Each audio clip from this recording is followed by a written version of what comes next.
Shalom, welcome to Yeshiva Pirkei Shoshanim in association with Nativ. My name is Davon Mays. And I'm Tiago Boko. Good morning, everybody. Today we are going to be talking about part 2 of a class dealing with animals and species, breeds, and seeds. So let me share my screen and we can get right into this. So animal issues number 2, lesson 50, crossbreeding animals and grafting trees. So the introduction says, in the last lesson, we reviewed issues pertaining to causing pain to animals. In this lesson, we are going to examine mitzvot applying to animal crossbreeding and grafting trees. Beresa, Sanhedrin 56b. A Beresa in Tractate Sanhedrin discusses the source of Noahide mitzvot to not crossbreed animals or graft different species of trees. The rabbis taught in a Beresa that 7 commandments were given to the children of Noah: justice, not cursing the divine name, not committing adultery, against acts of sexual immorality, against murder, against theft, and against eating a limb from a living animal. Rabbi Kananya Ben Gamla says also against eating blood taken from a live animal. Rabbi Kidka says also against sterilization. Rabbi Shimon says also against sorcery. Rabbi Yossi says a Noahide is also warned against every act stated in the section on sorcery.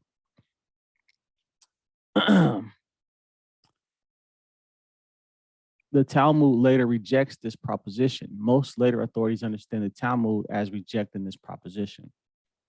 Rabbi Eliezer says Noahides are also warned against kilaying, prohibited mixtures of species. Noahides are, however, permitted to wear clothing made from mixtures of wool and flax, and to plant kilayim, meaning to plant different plant species of vegetation in the same plot. However, Noahides are prohibited from mating different species of animals and from grafting one species of tree onto another.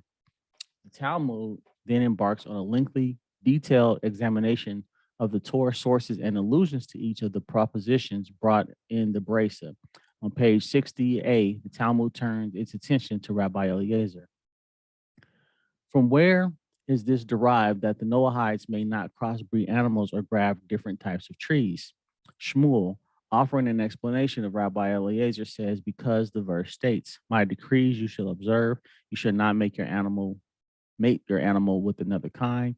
You shall not plant your field with diverse species, and a garment of mixed species you shall not come upon you. You shall not mate your animal with another kind. You shall not plant your field with diverse species, just as your animal prohibits mating, your field prohibits grafting trees. T-Ho, you could jump in at any time. Sanhedrin 60a elucidated. Let's take a closer look at Sanhedrin 60a. From where is this derived that Noahides may not crossbreed animals or graft different types of trees? Shmuel, offering an explanation of Rabbi Eliezer, says, because the verse states, my decrees you shall observe, you shall not mate your animal with another kind, you shall not plant your field with diverse species, and a garment of mixed species shall not come upon you. Compared to Leviticus 19:19, Deuteronomy 22:10-11, that record a Jewish prohibition against doing so. Also, Rashi explains, my decrees you shall observe is an unusual turn of phrase for the Torah. Normally, God issues his decrees without any introduction. So whenever we see such a preface, we must question its purpose. Here it implies that these statutes were already known to man. God is only adjuring man to preserve them. Shmuel explains that these statutes are ancient Noahide prohibitions against crossbreeding species and grafting animals.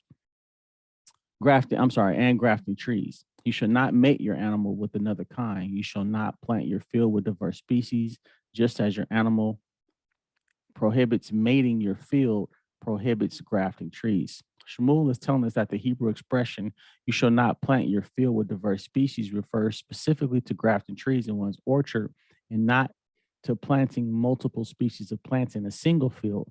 Rashi and Ritva explain that just as two animal species may not be joined by mating them, so two plant species may not be joined by mating, grafting them together. What about the last part of Leviticus 19:19, prohibiting wearing mixtures?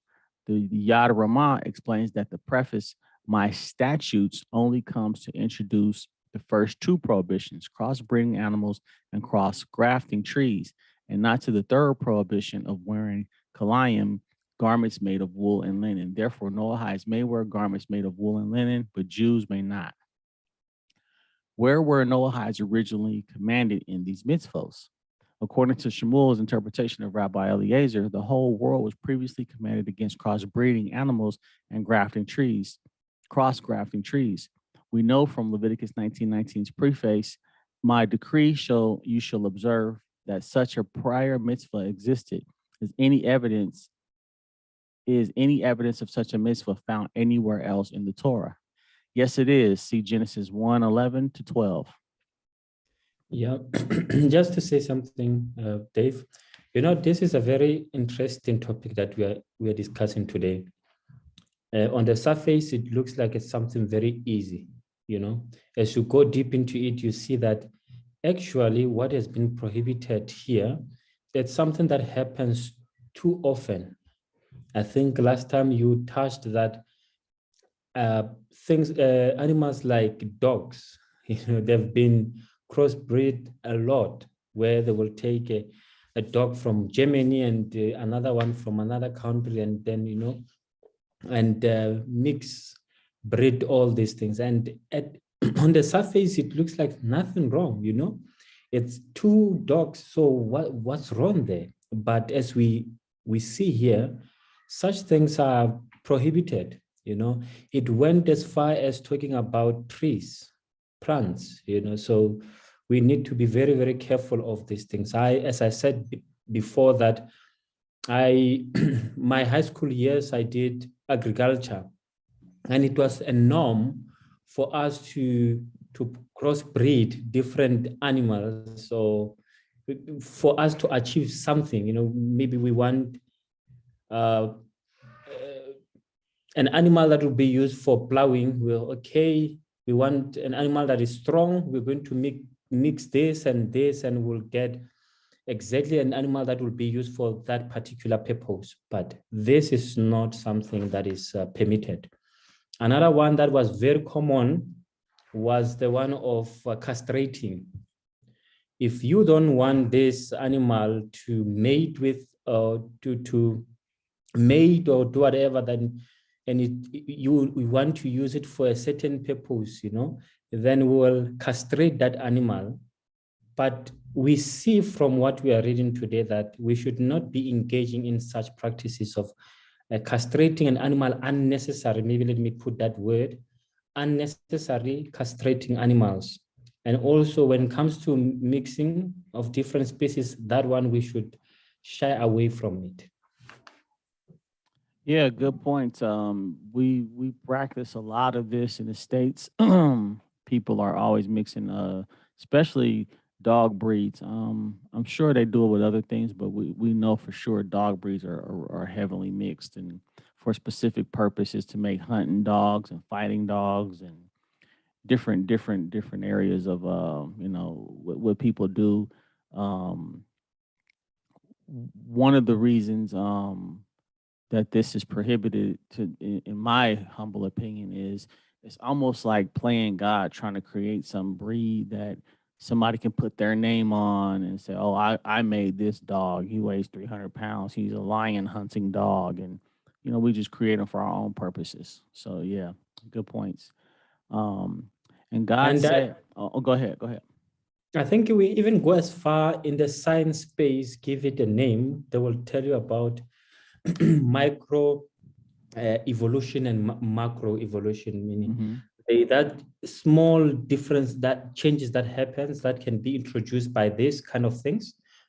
And the one that is disputed, of course, is the macro evolution, where we say once upon a time there was a fish, and that fish turned to a human being. Yeah. So the one that seems to be permitted even within Christian spaces and other religions is this micro evolution, where we're saying, no, it's fine as long as there are small changes that are that we can see. There's nothing wrong. But I think this comes as a surprise to many people.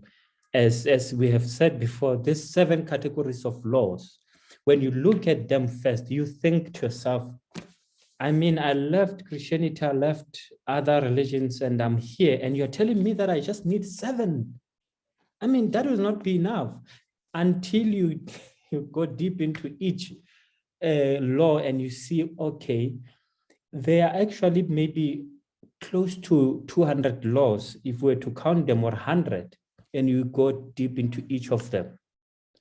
Yeah, I'm glad you brought up that it's not 7 laws, it's the 7 categories. And in the category, you can go deep and deep and deep. And you can see how much you can bring out just by, even when we touched on idolatry and, sex crimes. It's like there's so many different tiers to it. So yeah, the Torah is an ocean of information, and the digger you deep, the digger you dive into it. You know what I mean?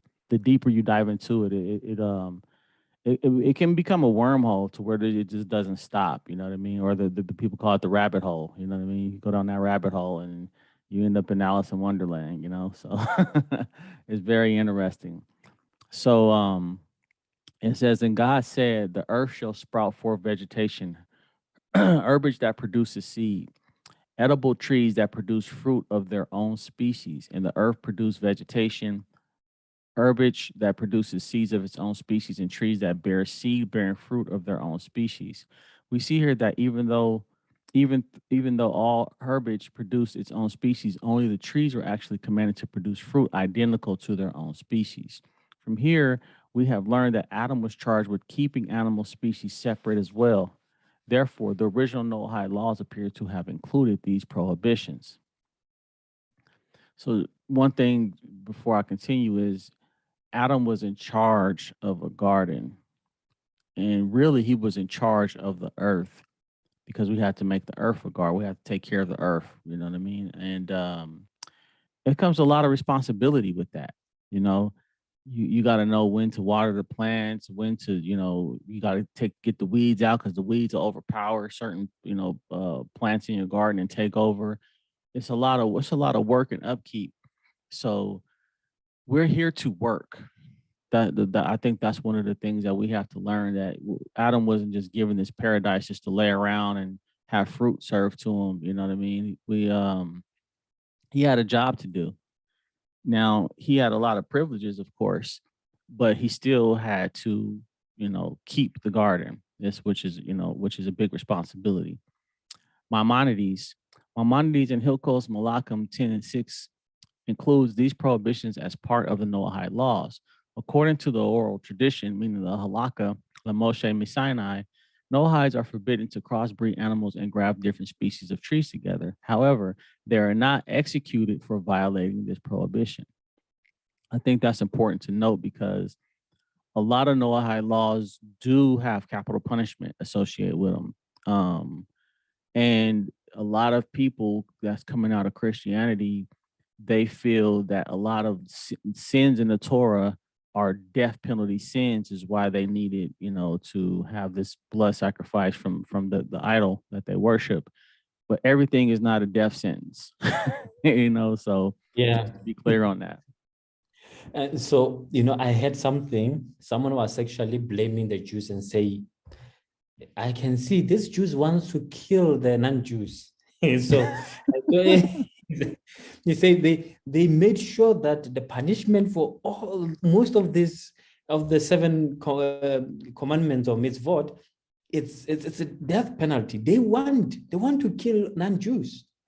And then one rabbi actually replies, says, are you aware that Jews have got even more laws that have got death penalty compared to what the non-Jews have? And so it's not about that. It's what God has put there. We have more of the laws that requires your life than your laws. So it's not like we hate the non-Jews and therefore everything to do with them will be a capital sin. Right. And capital punishment can be a good deterrent. It keep people from breaking the law. So when people don't break the laws, you have a better society.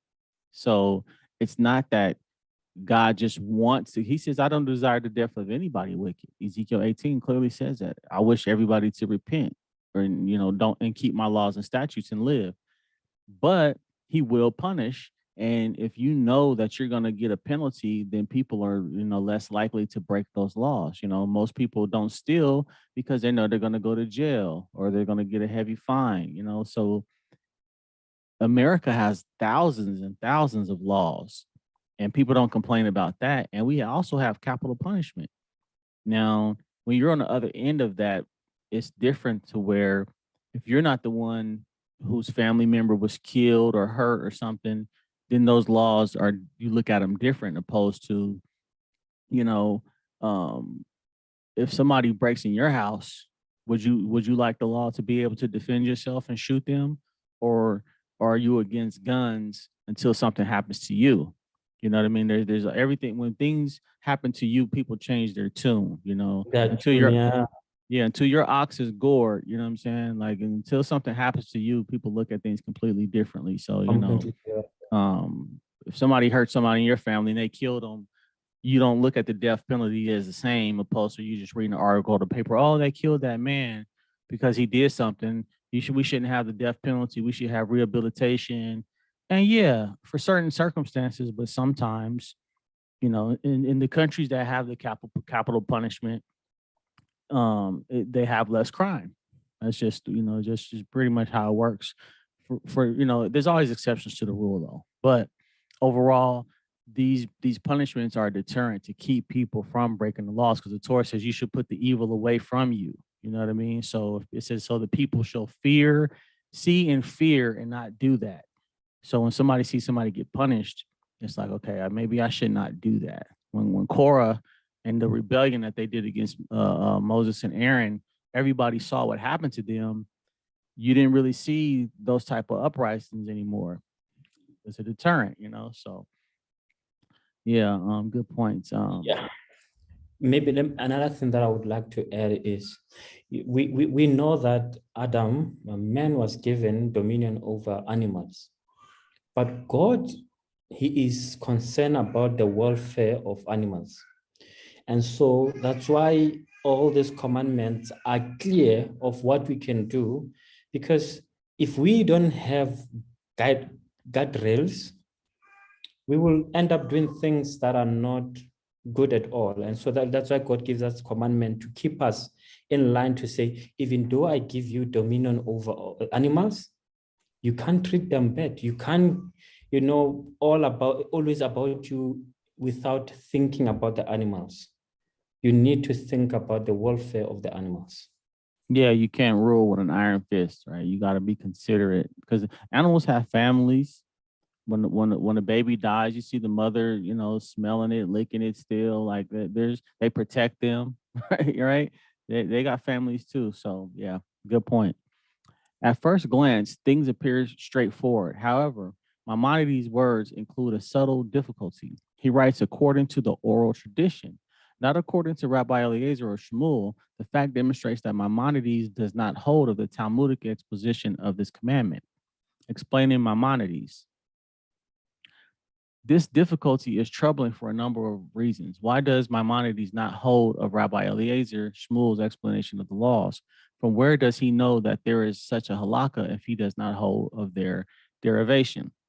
Many, many pages have been written exploring Maimonides' learning of these prohibitions. This is a fascinating and advanced topic beyond the scope of this lesson. In short, there are many explanations and reactions to Maimonides. Some have even argued on Maimonides rejecting entirely the existence of any Noahide prohibitions on crossbreeding plants or animals. An important aspect of this difficulty is that Rabbi Eliezer is of a lone opinion. If Rabbi Eliezer is learning these prohibitions as direct biblical prohibitions, then he is de facto arguing for an eighth Noahide law. This position would pit him against the majority of sages who only hold of seven. Therefore, the halakha cannot be Rabbi Eliezer Shmuel. Excuse me. On the other hand, Rabbi Eliezer's proposition, unlike many others in the same brisa, i.e., against eating blood and sterilization, is not rejected by the Talmud. It is then possible that Maimonides understands Rabbi Eliezer Shmuel as offering as makta, an allusion to these prohibitions, and not an actual source for these prohibitions. Since they are not explicitly commanded in the Torah, they are not independent Noahide laws, but rather subsumed within one of the larger categories. The question then becomes, which of the larger categories includes these prohibitions?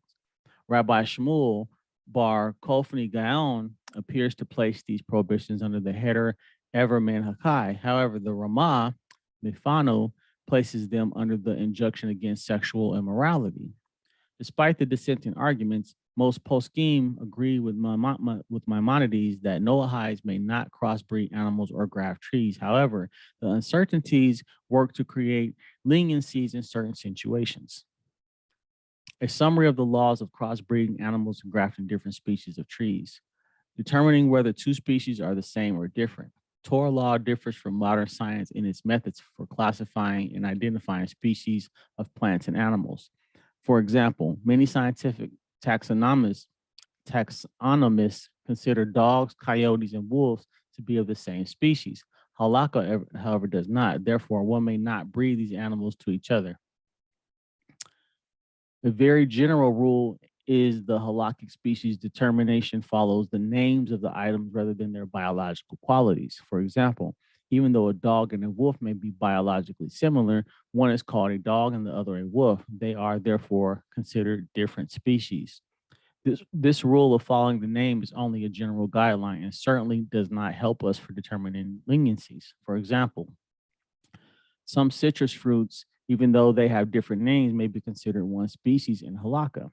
Anytime there is a doubt as to whether two animals or two plants are considered the same species, a qualified rabbi should be consulted. And Yes, just to say something, yeah, I I was was going to stop actually, there too. Go ahead. yeah, sure. I was actually shocked when I found out that the blessing that you say for when you eat a banana, I thought you will say a blessing for fruits, but you say a blessing that you say when you eat vegetables. So maybe something that we can look at it some other time, but the blessing for eating banana is actually for vegetables. So which means it's classified not under fruits. Even though it's a fruit tree. Yeah, so I read the explanation somewhere, but I didn't go deep into it. Maybe it's something that we can look at. So, but maybe we can look at it. But what you were saying, I'm just trying to support what you're saying, that we have our own way of identifying and classifying. Right. And right. our own classification seems to be not really in accordance with the Torah and halacha. And so it is always best that go with, if you're not sure, consult a rabbi and he will clarify things for you. That's exactly what I was going to say. Deuteronomy 17. If you have a case that's too difficult for you to understand, Deuteronomy 17, 8 through 14 clearly tells you go to the priest and the judges in those days, which would be our rabbis, Orthodox rabbis. To what does this apply? Broadly, this prohibition applies to all animals that mate via genital cloacal coupling. This would include all mammals, both land and sea, reptiles, and most amphibians and birds. This prohibition also applies to mating hybrid species with the pure species. For example, one may not mate a mule with a horse. The reason is that a hybrid species is considered a new species unto itself. One may, however, mate two of the same hybrids provided that their mothers and fathers were respectively of the same species. For example, a mule whose mother is a donkey and father is a horse may mate with another mule whose mother is a donkey and father is a horse. However, A mule whose mother is a donkey and father is a horse may not mate with a mule whose mother is a horse and father is a donkey. So there are some definitely things to consider when you're dealing with these types of issues. It appears that these prohibitions Yeah. that this Sorry, prohibition. again. I'm sorry. Go ahead. Yeah. On the chat, I pasted a link into what we're talking about, that actually banana is classified under vegetable. So I can actually affirm that it's actually classified under vegetables, not fruits. Okay. The link is for it goes to Chabad.org, but they've got a nice explanation for it there. So this is just to go and to show you that the halacha classify things completely different, and so you might find yourself on the wrong side of the law by assuming that maybe, for example, you banana and orange, they fall under the same category, as you have stated already. A dog and you said a wolf. Mm-hmm. So you might, with our own explanation, we might classify them like that, but and then we'll be in the wrong side of the law. So always, if you're not sure, please ask a rabbi. If you don't have access to a rabbi, please, you can reach out to Native, and they should be able to help with clarifying things. Yes, very, very true. It appears that this prohibition applies to mating animals of different species, even when they cannot produce viable offspring. One may not crossbreed his own animals, those of another, or those that are ownerless. Excuse me. So you just can't take stray dogs and start doing what you want to do with them, stray cats. It doesn't work. Excuse me, like that. How does one transgress crossbreeding animals? In order to transgress this mitzvah, one must directly cause the mating to occur by either placing the animals in the mating position or using means that will likely lead to mating. Putting them in the same cage, isolating them with each other for an extended period of time. I'm sure there's different ways. Merely placing animals in a physical proximity, even though they may actually mate with each other, is not considered direct involvement and is permitted. So that's kind of not clear, because if you're placing animals in a physical proximity, even though they may actually mate with each other, it might be the intention behind it. If you didn't try to get them to do it, you just say, I don't have a lot of time. I got to put this dog with this wolf because I have to build a kennel, but I have to leave. I have to go somewhere. I think intention might come into this, because if you're placing things in the same, if you put a male and a female of two different species, there's a chance that they're going to mate.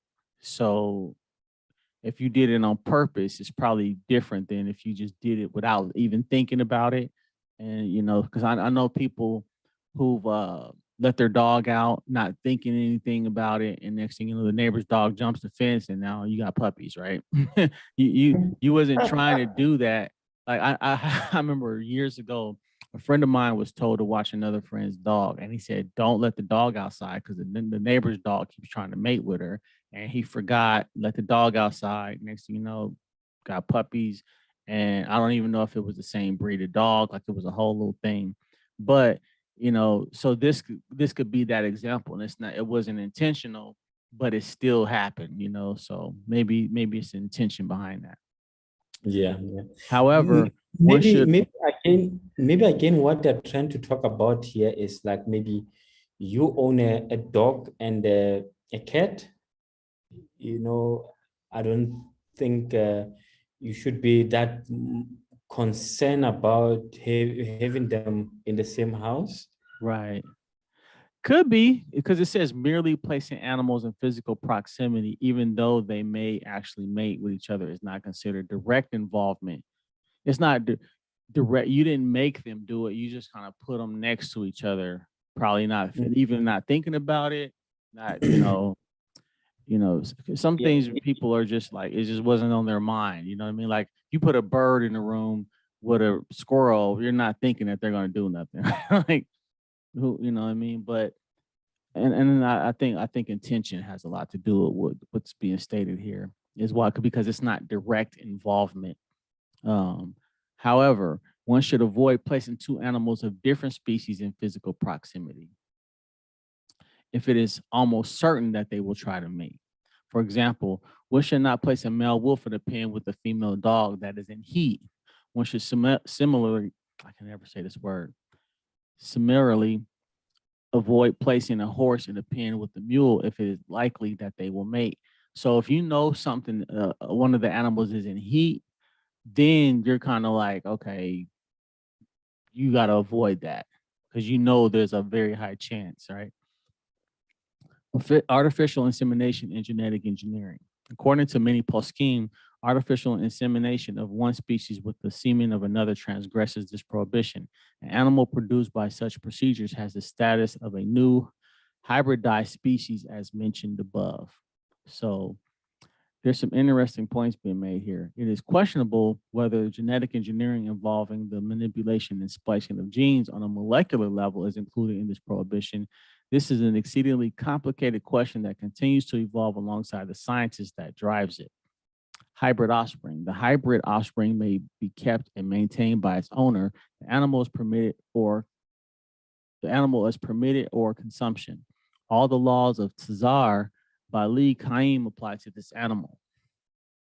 What is called tree, vine, and fruit. Any perennial plant with a trunk or a structure resembling a trunk is called a tree for the sake of this prohibition. Therefore, grapes, peaches, apples, blackberries, bananas, etc., are all called trees. This prohibition also applies to combinations of trees and fruit bearing vines. A vine is a plant that produces leaves and fruit, yet does not possess a trunk. It doesn't matter whether or not the vine is perennial. This would include many species we consider vegetables, such as tomatoes, gourds, cucumbers, etc. A fruit is anything the fruit or vine yields that may be used as sustenance for living creatures. Therefore, a tree or vine producing fruit that only animals eat, i.e., a bois d'arc tree, is included in this prohibition. However, trees that produce spices, cinnamon, for example, are not included. To which combinations does this prohibition apply? The prohibition of grafting different species only applies to the following combinations: a fruit tree grafted to a different species of fruit tree, a fruit tree grafted to a species of fruit bearing vine, a fruit bearing vine grafted to a species of fruit bearing tree. One may graft a fruit bearing species of tree or vine to a non-fruit bearing species of tree or vine. One may also graft two different species of fruit bearing vines to one another. Excuse me. The prohibition of grafting only applies to the parts of the plants or vines that are above ground. It does not apply to roots. If one grafts a tree or discovers a grafted tree on his property, when one buys property, he should examine the fruit trees and vines therein to ensure that none of them are grafted. Many species of trees are commonly grafted when still in the nursery. For example, peach trees are almost always grafted onto almond stalks. Nectarines are commonly grafted onto peach or plum stalks. We will talk about the practicalities of this in the live class. If one finds a grafted tree or vine on his property, its law depends on whether or not the graft has yet fused.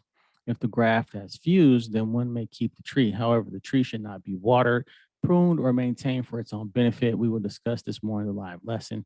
Doing so is considered a contribution is considered as contributing to the grafting process. If the graft has not yet fused, then the graft must be taken apart, even if this will cause the death of the plant. Before the graft has fused, it is prohibited. Before the graft has fused, it is also prohibited to uproot and replant the tree elsewhere. Once the graft has fused, the tree may be replanted. The fruit and branches of a hybrid tree. The fruit of a grafted tree or vine tree combination may be eaten. The branches of a hybrid tree may be cut and replanted. They are not themselves considered grafted entities. Rather, they are only the hybrid produce of such a graft. A branch from a grafted tree is like a hybrid animal considered a new species. It may not be grafted to either of its parent species. It may, however, be grafted to another identical hybrid. So we can see how complicated this topic is. And for a lot of people who live in the city, this is not a issue that you probably would ever come up with. A lot of people live in apartments. They don't have land, they don't have trees, they don't have vines. They go to the store and they buy their food. They have no idea the process those grapes got in the little basket they bought. They just know I bought the grapes and this is my grapes, right? And I'm not sure if it said it, but I didn't really realize it said it. Like, for instance, are we allowed to mess with like stuff like seedless grapes, seedless plants, or certain type of foods that they're removing the seeds, or they're making, cotton candy flavored strawberries now and all kind of different stuff, So what are the prohibitions against doing things like that? These are all questions that the rabbis in these fields can probably answer for you if you need to know such information. So we can see, like we talked about before, how deep the discussion can go. And it makes you think about it because these all these laws come back to us when it deals with cloning. Some people want to become cyborgs and mix, technology with our brains and all type of different things. This is grafting. This is crossbreeding, you know what I mean? So what does that really mean for the future of mankind? Are we going to be mixing and splicing with animals and he's half man, half giraffe or whatever, Like, what are we going to do so he could play basketball, right? what, what are we doing with our species if we're dealing with plants and animals like this? What are we doing with ourselves? What is the law of the halakha of a man crossbreeding with a robot or whatever, because people are doing some weird things these days. So these are just good questions and good discussion. I agree with you. I think this was very important that we go through it. And I hope people will learn a lot from this. As you said, this is just a proof that these laws can get very complicated very quickly. And so it is important, it is your responsibility to learn what is required from you. If you don't learn, you will not know what is required of you. You cannot expect to know what you need to do and what you are not allowed to do if you don't read. We are just here to try to introduce these topics, and you go back and make your research on your own with your study partner if you do have, and also by attending the native classes so that you can get more on these topics. Yeah. Quick question for you. Where you live, is it city based, or is it a lot of land and plants and trees and farms and stuff where you live? Yeah, so I live in a city, but where I live, I have got what we call a standalone house. So we've got standalone, we've got flats. So the standalone, you will have trees. So in my yard here, I've got probably 4 or 5 trees that I found here. But they're not fruit producing trees. They're just there to provide shade. So I think it's better that way. But for fruits that bear, for trees that bear fruits, you have to be very careful, as we have already discussed. And so most of the places, I would say, they've got trees, that people can eat, and this will come handy to people here in South Africa, maybe in Africa, to understand that they cannot be crossbreeding, they cannot be mixing, whatever. It will come handy, but I'll know also that it will come as a surprise to many people. Yeah, because it's not specifically stated in the Torah. You have to, like it says, some things are derived from other laws. Like, okay, if you can't do this over here, then maybe this applies to over here. And this is just Torah study. This is the Torah encourages you to study and ask questions and to learn the language. And when you learn the language, you learn the deepness of that, and even that leads to other questions and more learning and more learning. So very complicated, but at the same time, very enriching and empowering of learning how the Torah works and how it all fits together. And even though you got different rabbis' opinions, there's leniencies and then there's strictnesses. you have to learn the difference of when you should be strict and when you should be lenient. If it's something that can cause problems, you want to be more strict. If it's something that's not a big problem, that's when the rabbis tend to be more lenient. So just learn the differences and ask questions. That's the whole thing. So with that being said, we will see you guys next week. Thank you and shalom. Shalom.